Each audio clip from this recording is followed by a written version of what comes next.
That's just not something I want to read about for 756 pages. It's a walking green flag, I'll tell you that. Easiest 5 stars that I've ever given in my life. One of the main characters is a door. Everyone, welcome back to This Book Belongs to Pam. And today, let's chat about every single book that I've read in the month of April.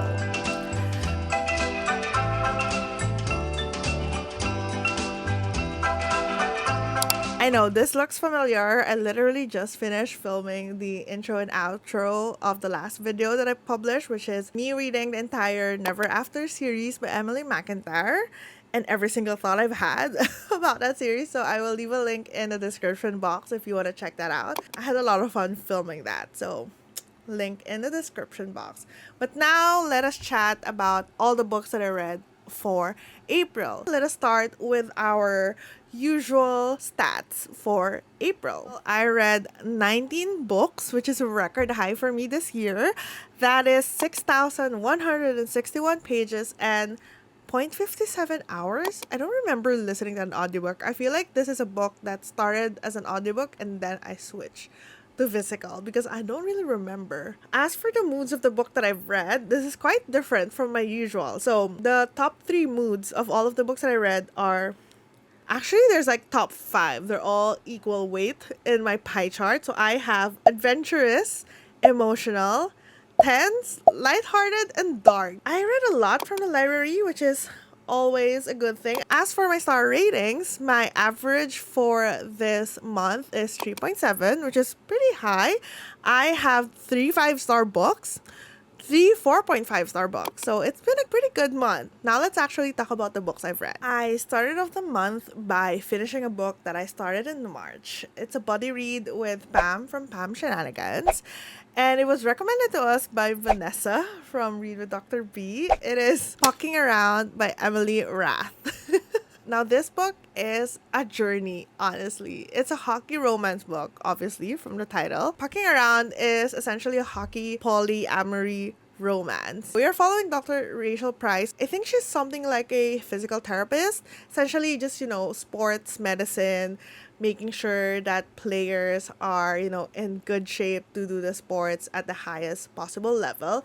She is interning at this doctor and she actually applied to become a fellow at a certain institution and she was waitlisted for it. But one day, the person who's supposed to, be in that fellowship dropped out, and so she had the chance to become the fellow for an NHL team called the Jacksonville Race, and she is in charge of their physical health. But one thing that we do know about Dr. Rachel Price is that she was actually in like a one-night stand with this random person. Like, she does not know who he is. He is the one for her in terms of like attraction, and she has been chasing that feeling ever since, that one-night stand. And lo and behold, the guy is, actually a player for the Jacksonville Race. So they meet there again, but things are a bit more complicated because she develops some sort of attraction situationship with 2 other people on the team, another player and their equipment manager. That is essentially what I read for 756 pages. Now, this book, I gave it 2.75 stars. It was really fun at first. I think I really enjoyed Rachel's, personality in the beginning. She was I'm a little bit clumsy, but I don't care. I'm really good with what I do, so I'm not gonna take any shit from anyone. But then, towards the middle part, it starts to morph as she's like a girl who's like obsessed with sex. That's literally the only thing that she can think about. Emily Rath really tried to make sure that, all her bases are covered in terms of like consent, in terms of like how the partnerings of the relationship works, how like the inner workings of this relationship can actually function. And I guess I appreciate that work, but at the same time, I feel like it was so incredibly front and center. That's all that this book is talking about. I do remember feeling like I'm so tired of all of the sex. Not because they're bad. I actually really think Emily Rath did such a great job at the logistics of everything, like making sure that the physics and the biology of everything works. And I appreciate that, I guess. But I think because that's everything that they're doing, like every other chapter or every chapter even, just kind of got bored with it. That's just not something I want to read about for 756 pages. So the next 3 books that I read are part of the Magical Readathon weekly vlog that I did, I believe. So I'm not gonna be too in-depth about them. I read Heartstopper Volume 4 and 5, so I'm now caught up in Heartstopper series. I gave Volume 4 4.25 stars and then Volume 5 4.5 stars. What I really love about these two volumes is that the focus is not really on the fact that they're in a queer relationship, which is the focus of the first three volumes, which is fair. I think it was needed to focus on that. But this time, we're actually focusing on the fact that they are in a relationship and what does that mean for them. In volume 4, there was a lot of discussion about eating disorders and depression and how they navigated that as partners. And I think that's something that's often overlooked is obviously the person with depression, with eating disorder is struggling a lot, but their partners are also struggling in a different kind of way. And I think it was done beautifully how there's this constant desire to support your partner and to help them, but you don't really know how. And then in volume 5, there's a lot more focus on proximity and communication. They're going on different schools. What does it mean to be away from your partner? Does that mean your love and your relationship will suffer, or how can you work through that? How do you discuss those things? And I think really that Alice Oseman just really understood like the struggles of young people who are, navigating this new relationship, navigating this new landscape. And I just really enjoyed that. So, Heartstopper Volume 4 and 5, the entire Heartstopper series, I highly recommend. The next book that I read is Silver in the Bone by Alexandra Bracken.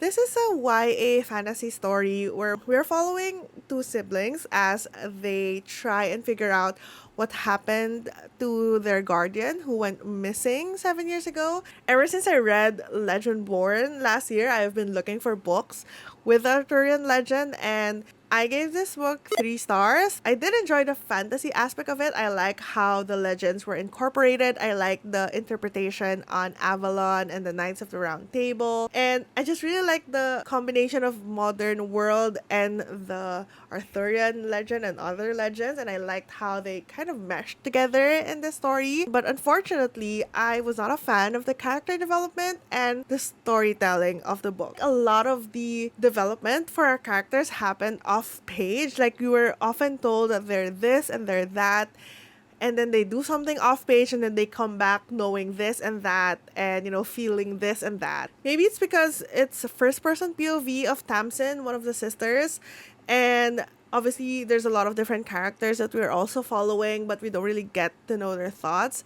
So maybe that's why I wasn't really invested in the characters and felt like things were just happening to them instead of them trying to do things. I had a hard time finishing this book because I would lose focus every few chapters, and that's just not fun.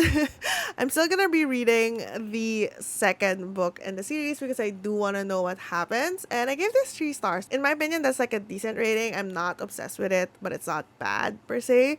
So yeah, I will still continue this book, but it's 3 stars for me. Okay, I had a little bit of an intermission because it was Mother's Day and I had a FaceTime call with my sisters, but we're back to reviewing the books for April. The next book that I read is Their Vicious Games by Joel Wellington. This is a YA mystery thriller and it follows Adina Walker. She's a teenager and she was accepted to an Ivy League school. However, she got into a tiff with a girl who comes from a very wealthy, prominent white family. And eventually what happened was her acceptance got rescinded due to, connections and whatnot. And now she has no choice but to join this thing called The Finish. It's a competition hosted by the Remington family. They're the family in their town, city, whatever. They're basically like the founding family. They own like the land, they own a lot of like the schools. This family hosts this competition called The Finish. And whoever wins the finish, it's a competition for women. So the last woman standing in the finish essentially gets the full support of the Remington family to do whatever they want. So it's like financial connections, whatever you need, the Remington family has you, and the Remington family's word is law. So our girl Adina, she definitely wants to win the finish. However, she was not really prepared for what this competition entails. So they go into the Remington estate for the first night of the competition, and somebody drops dead.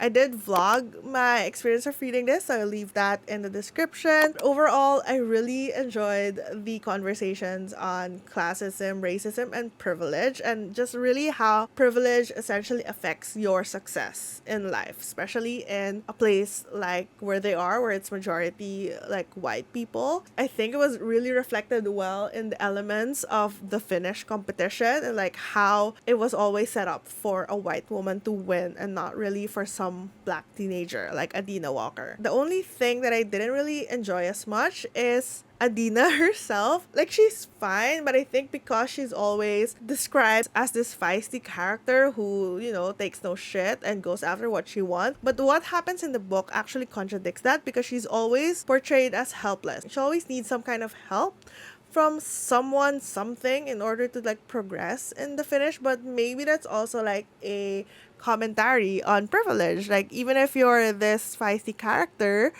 that doesn't really matter if you're in a very rigged system. Yeah, it was really fun. And the ending was so insane. It really bumped up my rating. I gave this book 4 stars. I really enjoyed that. It really went for it, and I appreciate that. It was gory, I'll tell you that, which I did not fully expect from this book. But yeah, I had a lot of fun reading it, and I do recommend it. The next book that I read was the surprise of the month for me. It's my first ever 5-star for like a full-length novel. And surprisingly, it's The Right Move by Liz Tomford. This is the second book in the Windy City series. The first book is Mile High. And I was really pleasantly surprised with this one. So I'm just checking my notes for this book. And the first bullet point is, Ryan Shea, will you marry me? If you're not familiar, this is a sports romance. We're following Ryan Shea, who is a basketball superstar. Like, he's the top 3 in the NBA or something crazy like that. And we are also following the best friend of the female MC in the first book. She has just come from a bad breakup where she lost all her confidence, and she needs to find a place to stay. And her best friend suggested Ryan because Ryan is her best friend's brother. So now we've got this forced proximity where they have to live together. They're like the opposite of each other. Ryan is this very uptight guy who's like fully goal driven, has his eyes on one thing, which is, you know, being the best in basketball.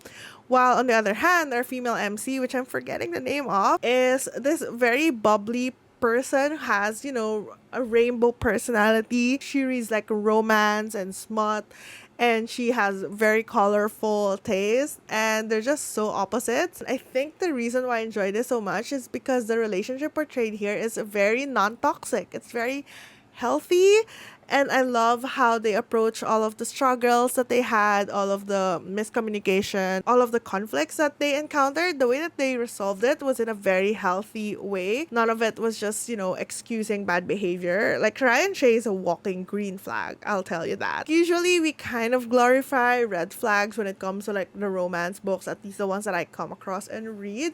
And like, it's all fun and games, but truly like having a guy who just, you know, knows what he wants, respects himself, respects other people. Just a nice, refreshing thing to see.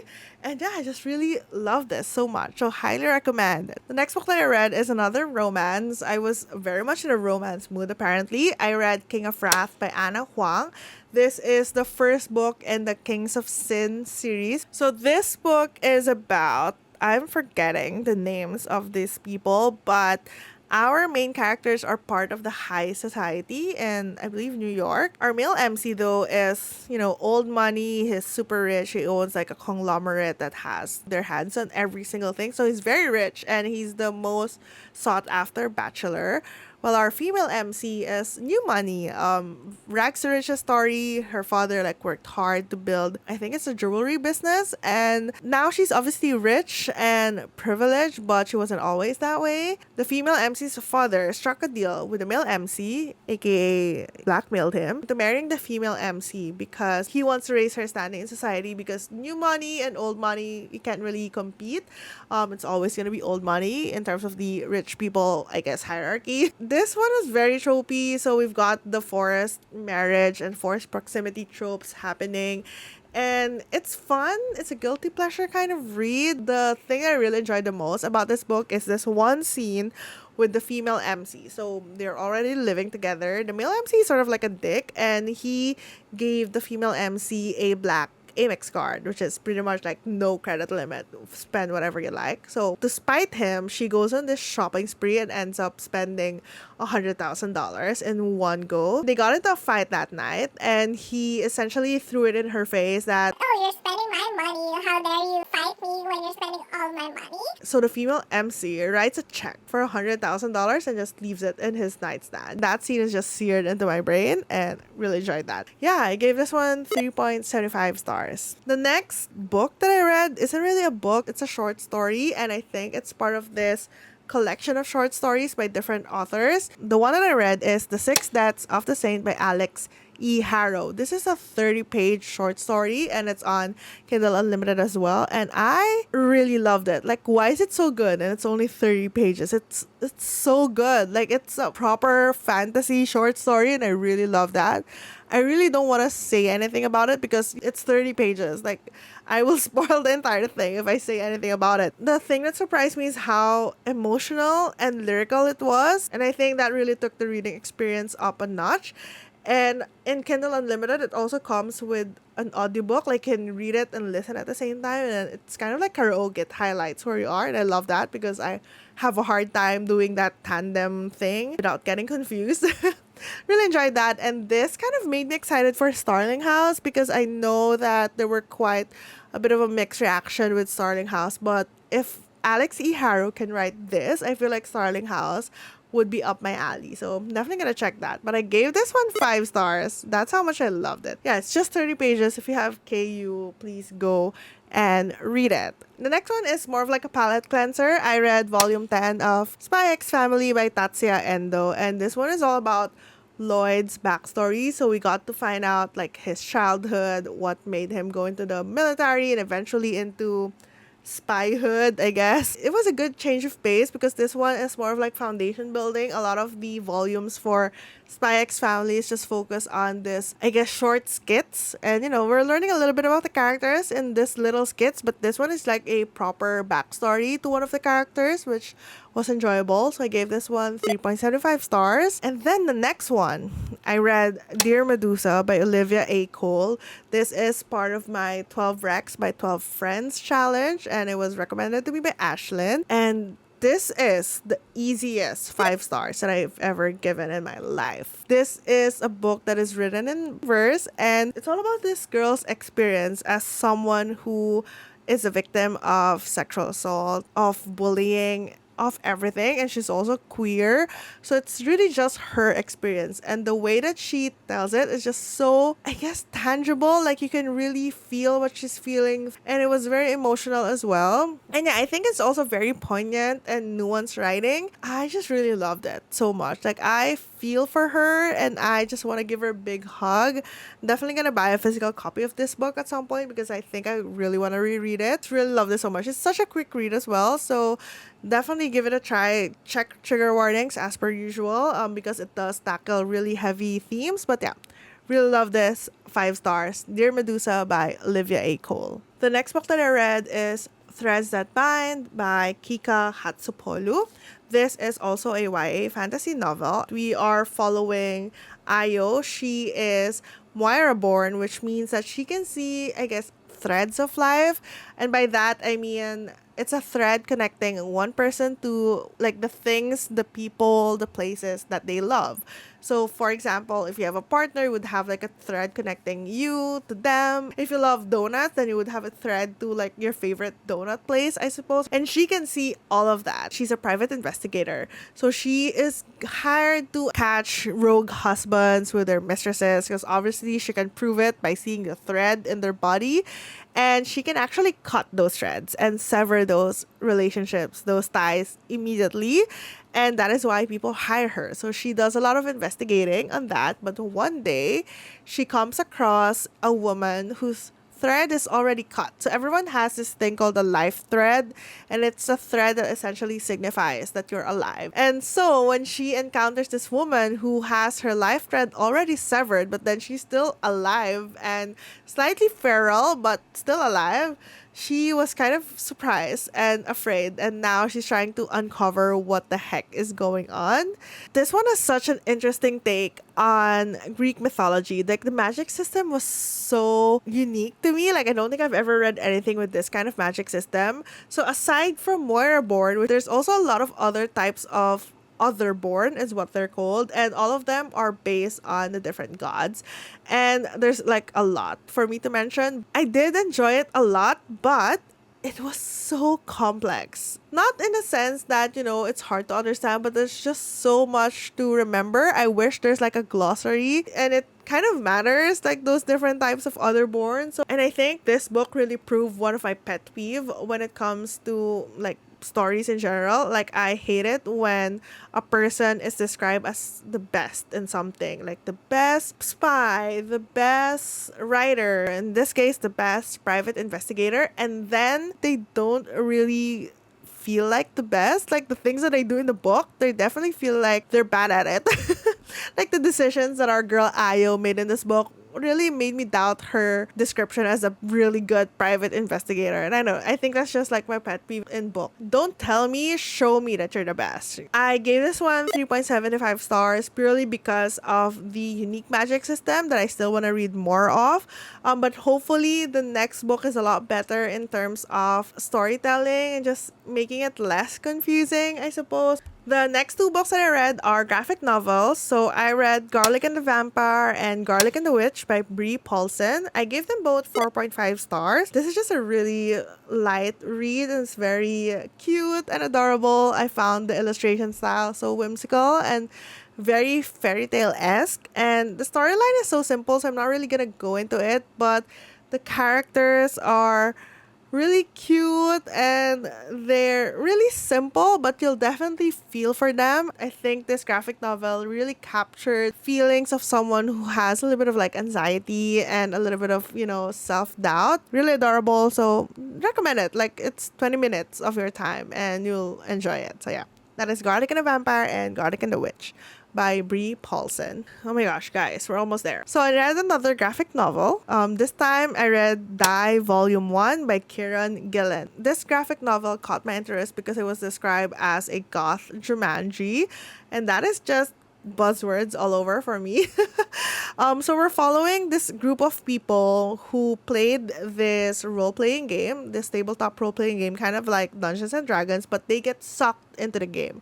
So they end up into this fantasy world, but things happen, and when they got back to the real world 5 years later, one of their friends is missing. 20 years has passed since that event. They still feel guilty about what happened, and something prompts them to revisit the game and see if they could save their friend. But when they get to the game, they find out that their friend is now actually a villain in the story. So, love that premise so much. I enjoyed this in a sense that it's such a unique read for me, but unfortunately, I feel like I had a hard time connecting with it because there's just a lot of inside jokes for D&D slash tabletop RPG players. Definitely diminished my joy of reading it. But the artwork, the illustrations, like so gorgeous, fully rendered for every single page. It also jumped a little bit too abruptly in between scenes for me. I don't know if that's something that's common in maybe tabletop RPG stories, but it's just like they're doing something in one scene and then it gets resolved so quickly and then they move on to the next scene. Still very enjoyable. Like, I am still interested in reading the next couple of volumes. I think there's like 6 in total or 5. Yeah, definitely fun. I'm glad that I read it. I gave it 3.5 stars. Whew, last stretch. The next book that I read is So Let Them Burn by Camilla Cole. This is also a YA fantasy book. I read so much YA fantasy for this month. I read this book for Jan Agaton's Full Moon Book Club, and I gave this 3 stars. Before we go into like why I gave it 3 stars, we are following Farron. She is called the Child Empyrean because she has the power to call upon the gods and essentially harness their power, and she used that to save her town because her town was being persecuted by colonizers. the Langlish Empire. And so she used that power to, basically drive away the colonizers, who has dragons, by the way, and essentially earn their town's independence. That was 5 years ago. But now she has all of this power, but nothing is happening. We're in like peaceful times, I suppose, until we aren't. One day, the Langlish Empire, who has dragons, arrived at their shores for this peace summit kind of thing. But something happens, and a dragon has taken her sister hostage, pretty much. Now she is on this journey to save her sister from this unprecedented dragon thing event that happened. Yeah, that is, I guess, the gist of the story. It had a lot of the fantasy elements that I really enjoyed. I like when there's like multiple magic systems in one story. I like that diversity. It also has dragons, which is always fun. There's this dragon academy as well. So yeah, it has a lot of those elements that I really enjoyed, but unfortunately it fell flat in terms of execution. I think the action itself was not written well. I find myself just incredibly bored at what they're doing. Like, there's so many things happening, but the way that it's written is kind of boring, which is unfortunate. But what it did do well is conversations and commentary on colonization and the whole colonizer colonized dynamic. My favorite quote from this book, which I tabbed and I also mentioned in the reading vlog that I did, was this one: "Being forced to learn the language of your oppressors is an oppression of the mind. They rewrite your history when you're too young to know what you're giving away, and before you know it, it's too late to reclaim what you've lost." I really love that line, and that line kept me going because I feel like there's gotta be more where that came from. I will still read the sequel because that's who I am. I just hope it reads a lot better. The next book that I read, I kind of read for fun. I just needed a book for Magical Readathon that's like super short. So I ended up reading Unhinged by Vera Valentine. Now this made the rounds on BookTube, Bookstagram, Book Talk because it's a door erotica. So yes, one of the main characters is a door. Honestly, it's not as unhinged as you would expect. Like, I was fully prepared for this to be very weird, very unsettling. It was actually not. I would say that it's kind of vanilla. The best part of this book is the first 30 pages where the door is monologuing about how much he loves the female main character and essentially how he became a sentient door. Other than that, when the door became a man, it was just not fun anymore.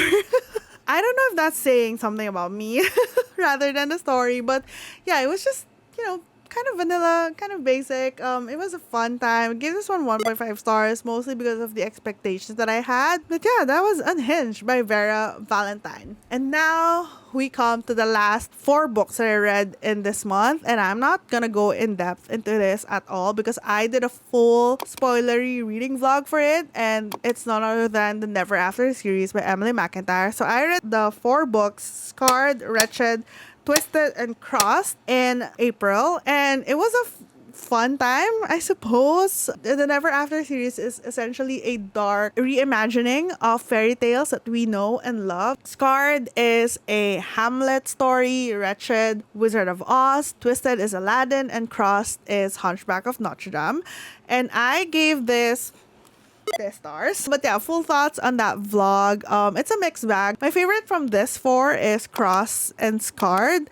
And honestly, I feel like the ones with the darker themes read better to me. I don't know, again, if that's saying more about me than the books that I read. It was just a lot more enjoyable when Emily McIntyre was just like going for it. So enjoyed my time reading it. Definitely will read the last book in this series. Or is it the last book? I don't even know. But the next book in the series, which I think is going to be out in November.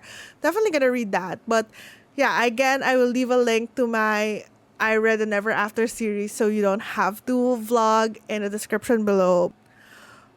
Okay, my camera battery is flashing at me, so let's make this quick. But yeah, those are the 19 books that I read for the month of April. Definitely a huge reading month for me. Also a huge content month for me. I have a lot of videos that went up in April, so hopefully you could check those out as well, especially the reading vlogs if you want more of my thoughts on the books that I read. And yeah, That was a lot of fun. So far, May is shaping up to be a much, much, much slower month, and I don't really mind. I guess that's where I'll leave you. I feel like I've been talking for 5 hours at this point. Thank you so much for watching this with me. I hope you had good reads as well, and let me know what your favorite was from April, and I'll see you in the next video. Bye!